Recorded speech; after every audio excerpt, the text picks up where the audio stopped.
Still rolling. I think I've always wanted to be a doctor just because I grew up watching my mom who had diabetes and heart conditions. I watched her growing up without insurance because she wasn't able to afford her insurance. She's kind of the epitome of the strong single mom, and she wanted to take care of us first. And unfortunately, she wasn't able to treat some preventable conditions that she had. So I always kind of wanted to be that healer that she never had in her life.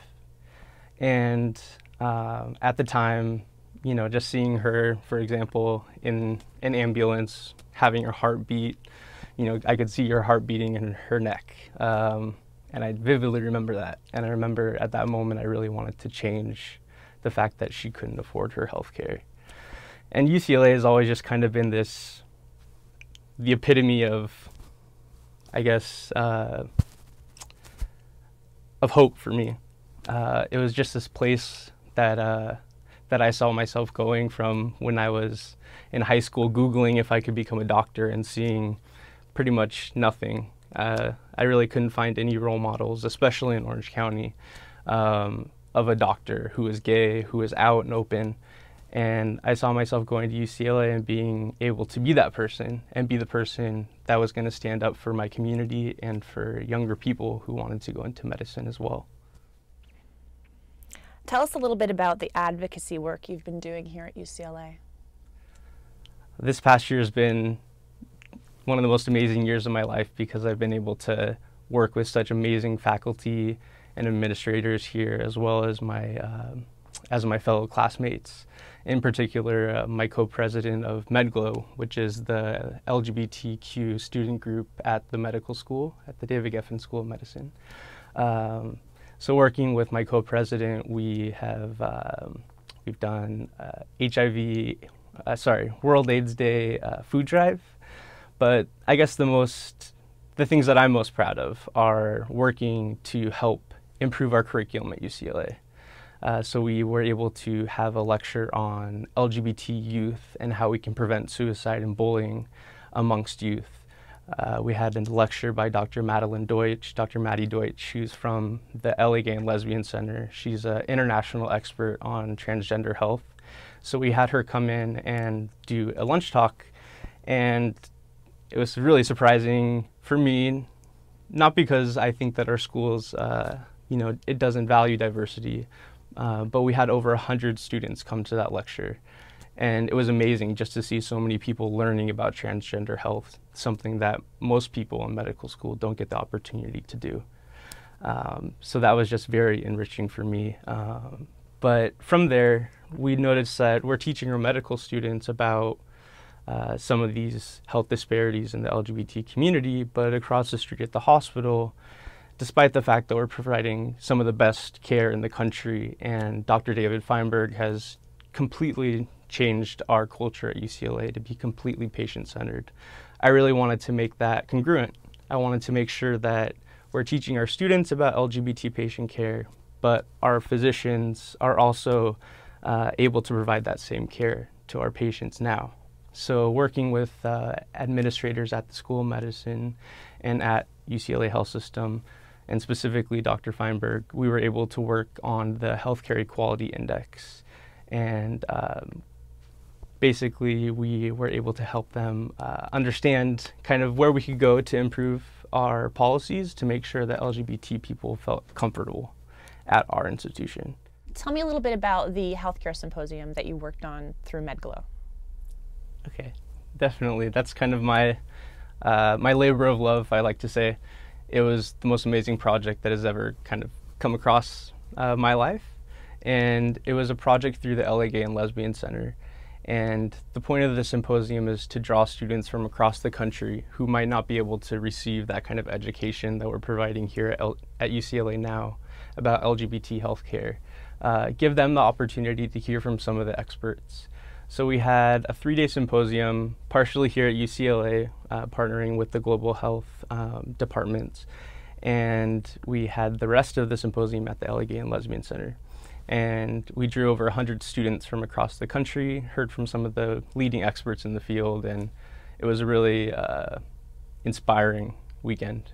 and gave people the opportunity to network with LGBT people that they may not ever have been able to meet outside of this kind of a symposium. That's excellent. It sounds like you're a great bridge builder. Yeah, definitely. I think that that's been my main goal kind of here at UCLA, especially this year, because I know we have so many amazing resources. We have the Williams Institute. Our business school has a very significant LGBT presence. We have Raja Bhattar here at the LGBT Resource Center, who's doing amazing work with our students. And I really wanted to bring in our medical school and the public health school to show that our health system is also addressing these issues as well. What are some of the common healthcare issues experienced by members of the LGBT community? Well, it's important to understand that the LGBT community is very diverse and there's so many different experiences, but a lot of the shared experiences that people in the LGBT community have are related to stigma in healthcare. And a lot of people don't feel comfortable going to the doctors or going to the hospital at all because there aren't non-discrimination policies in place. There's not a sticker outside with a rainbow that kind of lets people know that they're welcome. People have been actively discriminated against in the healthcare setting. In a recent study, there was about a third of the people, the respondents, said that they were turned away from getting their health care because either the physician wasn't comfortable or the staff wasn't comfortable. So these are some of the issues that people are dealing with in terms of stigma.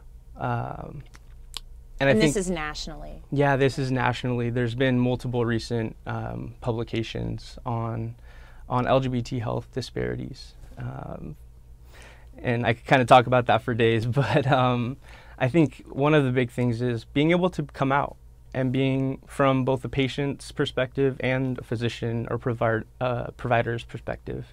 Because the more providers we have who are out of the closet, who are willing to share that they're openly LGBT, for me, as a student, it provides me with a mentor, somebody I can look up to say that it's okay to be gay and be a physician and be successful.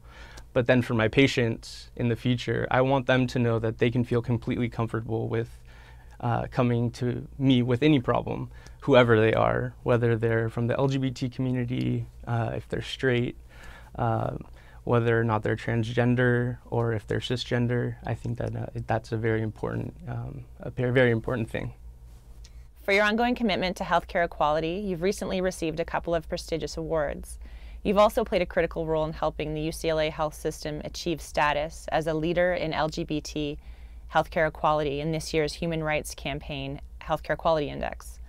What is the Healthcare Quality Index, and what does it mean to be a leader in LGBT healthcare equality? Well, thank you first of all for acknowledging those awards. They're definitely the essence of shared achievements for our community here at UCLA. But in particular, the Healthcare Equality Index, which is a report produced every year by the Human Rights Campaign Foundation.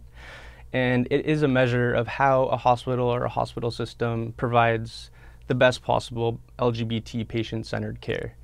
It's based off of 4 core criteria, as they call it, which the 4 are patient non-discrimination policies, employment non-discrimination policies, visitation policies, which includes families as well as same-sex partnerships, and then the final, and one of the things that I think is one of the most important parts of this index is training of our administrators and our physicians as well. What does this recognition say about UCLA's commitment to healthcare equality and patient care? Oh, it's a huge deal for our community, especially here in Los Angeles. It just shows that UCLA has made a public commitment to LGBT diversity, LGBT patient care. It allows LGBT people to know that UCLA is a place where they can feel welcome and safe. If they're sick, if they have a disease where they need their partner to be there with them at the bedside, they don't have to feel scared knowing that, or they don't have to feel scared feeling like they can't have their partner with them at the bedside. And that's a big deal for a lot of people, and it affects their health care and the outcomes that they have.